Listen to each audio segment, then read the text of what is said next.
Action.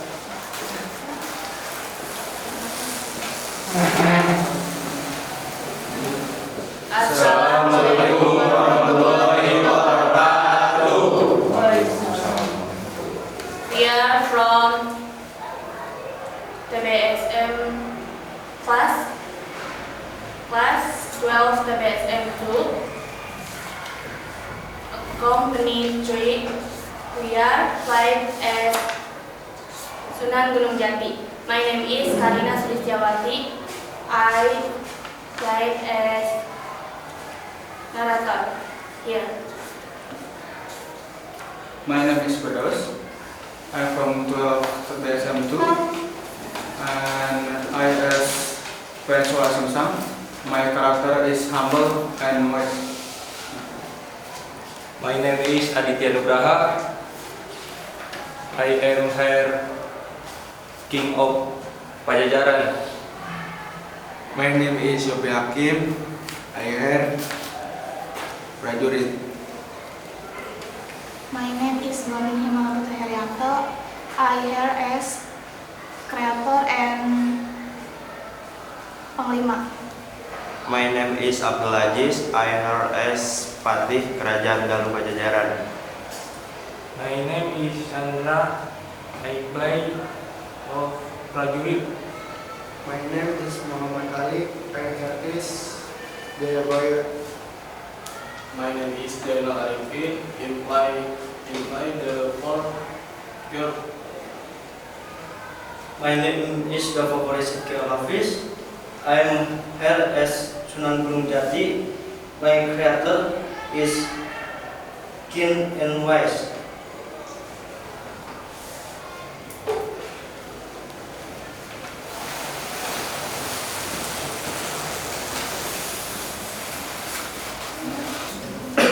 Delapan, tujuh, 6, 5, 4, 3, 2, 1.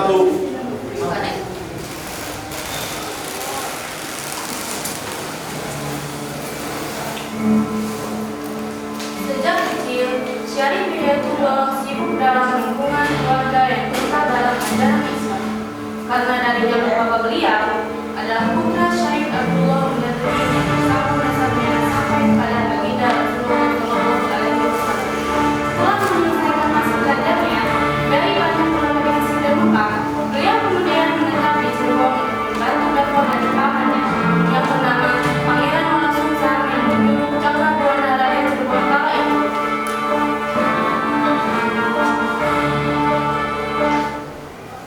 Wahai saudara-saudara, alhamdulillah perjuangan kita dalam menyebarkan dakwah ajaran Islam ini akan semakin dekat. Karena keponakan Syarif Hidayatullah sudah mau menetap di Cirebon. Apalagi yang lebih bahkan lagi, dia sudah diangkat menjadi salah satu anggota Wali Songo dengan gelar Sunan Gunung Jati. Alhamdulillah, saya dengar Syarif Hidayatullah itu sangat alim, menguasai berbagai ilmu agama. Benar sekali. Prajurit, panggil Syarif Hidayatullah, suruh menghadap saya. Prajurit pun pergi untuk memanggil Syarif Hidayatullah, dan Syarif Hidayatullah pun datang menghadap sang raja. Maaf Sunan, Anda dipanggil berupa raja.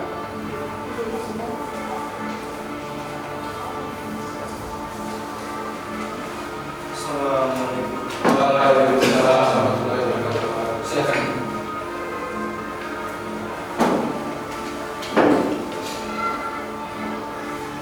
Ponakan Syarif Hidayatullah, kami sangat bersyukur karena kau belum mau menetap di Cirebon ini. Kalau kau ketahui, sudah berpuluh-puluh tahun saya sudah menyebarkan agama Islam secara masif, namun hasilnya belum merata ke seluruh rakyat kerajaan Cirebon. Maaf Paman, sebenarnya saya hanyalah pohon kamu di desa yang masih belajar dalam ilmu agama. Tapi karena ini permintaan Paman dan ini juga perintah dari baginda Rasulullah Shallallahu Alaihi Wasallam, maka akan kami jalani dengan segenap jiwa dan raga. Semoga ini bersama ridha Allah Subhanahu Wa Taala. Lalu kira-kira strategi dakwah seperti apa yang akan kita terapkan di Mahasiswa Syarif Hidayatullah? sepengetahuan saya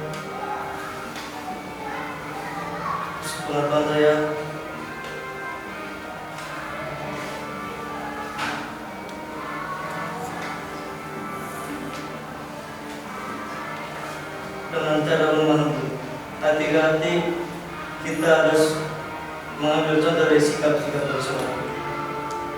Baiklah, saya serahkan sepenuhnya kepadamu. Sisanya atur bersama Bupati dan Panglima Kerajaan. Saya pamit undur diri. Wassalamualaikum warahmatullahi wabarakatuh. Raja pun langsung meninggalkan tempat pertemuan itu.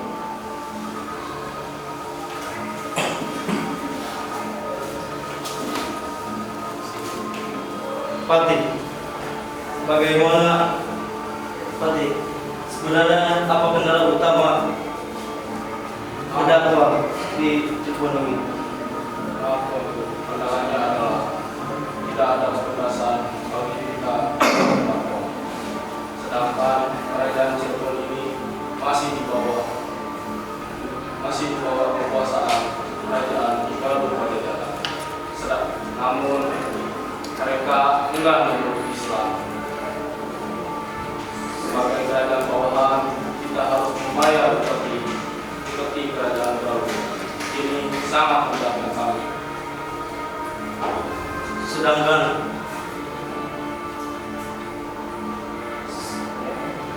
bagaimana keadaan kita Panglima? Maaf Tuan, dalam segi militer kami sangat kekurangan jarum, baik dalam segi jumlah maupun tenaga. Baiklah, saya akan turun ke bawah. Saya akan berusaha untuk memisahkan Cirebon ini dari kerajaan Galuh. Baik Tuan, kami akan selalu siap membantu Anda. Terima kasih. Sebaiknya malam ini kita beristirahat saja, karena besok kita akan menjalankan tugas kita.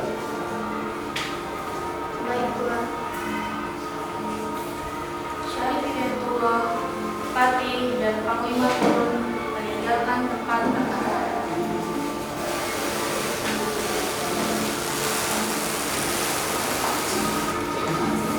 Terus 9, 8. Dan di saat yang sama di kerajaan Pajajaran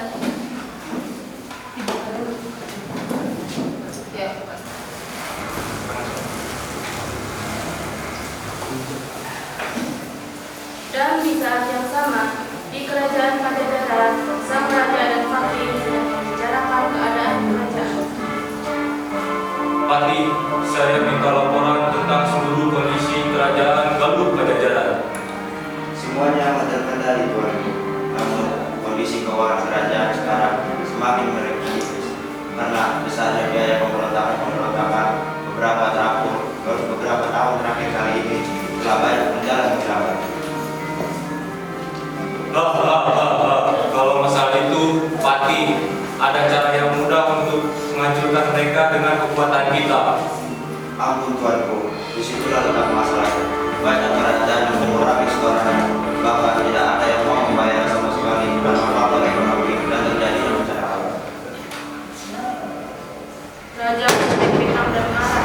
Itu alasan mereka saja. Pati, saya tidak mau tahu. Paksa mereka untuk membayar kewajibannya itu. Kalau kerajaan yang lain masih bisa kita tangani Tuanku, tapi kerajaan Cirebon yang dipimpin oleh Raja Cakrabuana yang sulit kita hadapi. Meski mereka kekuatannya tidak begitu besar, tapi banyak orang sakti mandraguna yang sulit kita taklukkan. Terlebih lagi Cirebon kedatangan ulama besar bernama Syarif Hidayatullah dengan julukan Sunan Gunung. Itu karena mereka masih belum berhadapan dengan pendekar sakti kita. Mana mungkin ulama yang kerjanya hanya ibadah, senjatanya juga hanya tasbih, mengalahkan pendekar sakti kita. Di mana pendekar sakti kita, Pati? Di mana Jayabaya? Jayabaya! Lalu Jayabaya pun datang menghadap sang raja.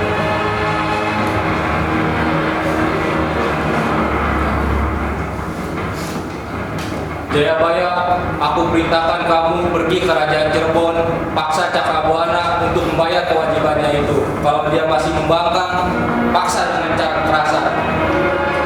Kamu adalah orang yang paling sakti di kerajaan ini. Cepat, pergilah. Baiklah, Tuanku. Lalu Jayabaya pun pergi ke kerajaan Cirebon untuk berbicara kepada Pangeran Cakrabuana membayar kewajiban.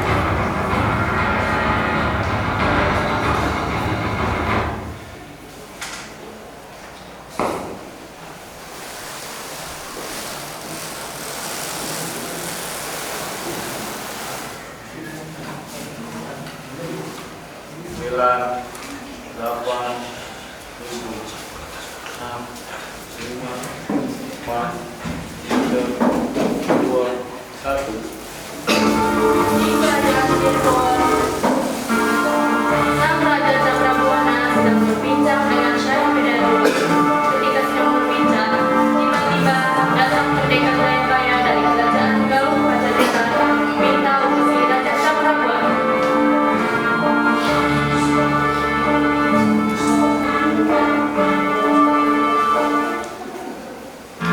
Gimana keadaan Galuh? Saya ingin tahu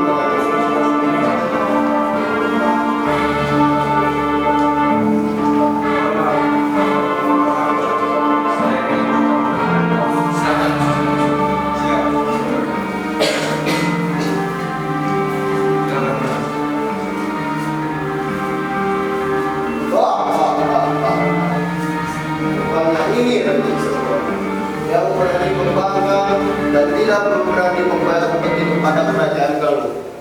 Benar sekali. Bukan tidak mau, tapi karena keadaan ekonomi kami yang sedang memprihatinkan. Saya tidak mau tahu.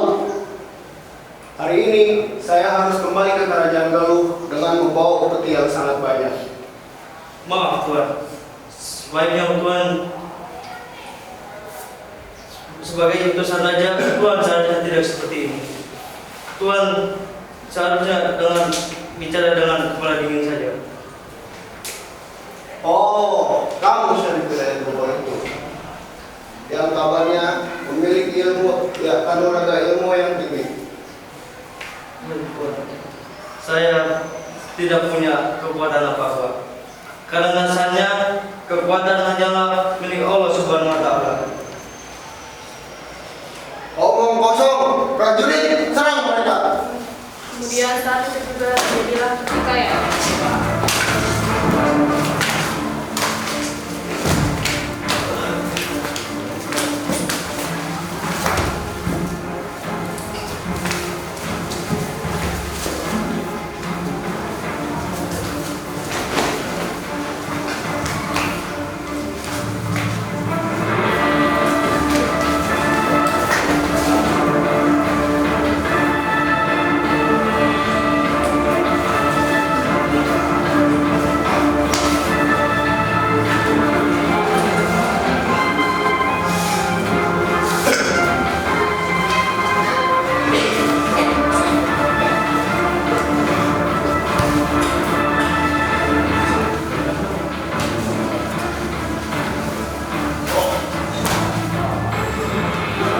Ampun Tuhan, ampun. Alhamdulillah. Allah telah memberimu hidayah. Engkau tidak sebagai murid, tapi engkau harus melepaskan agamamu dan masuk ke agama Islam. Terima kasih Tuhan. Barang siapa yang bisa mengalahkan hamba, maka hamba akan jadikan aku sebagai muridmu, Guru.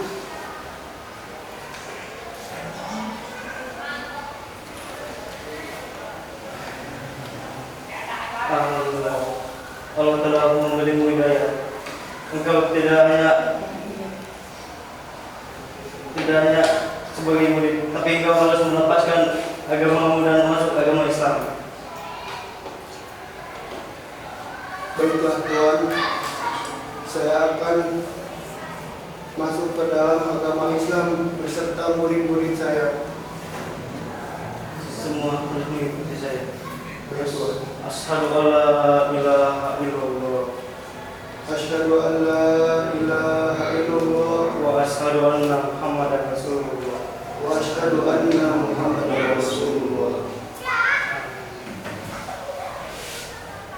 Setelah kejadian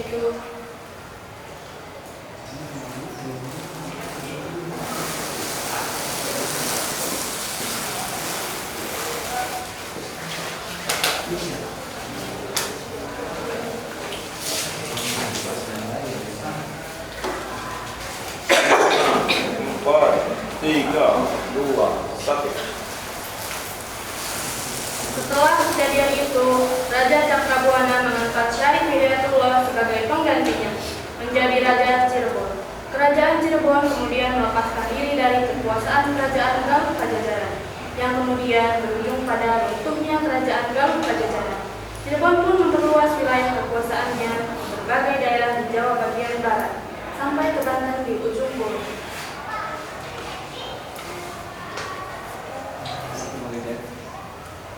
Demikianlah sekilas kisah tentang Sunan Gunung Jati.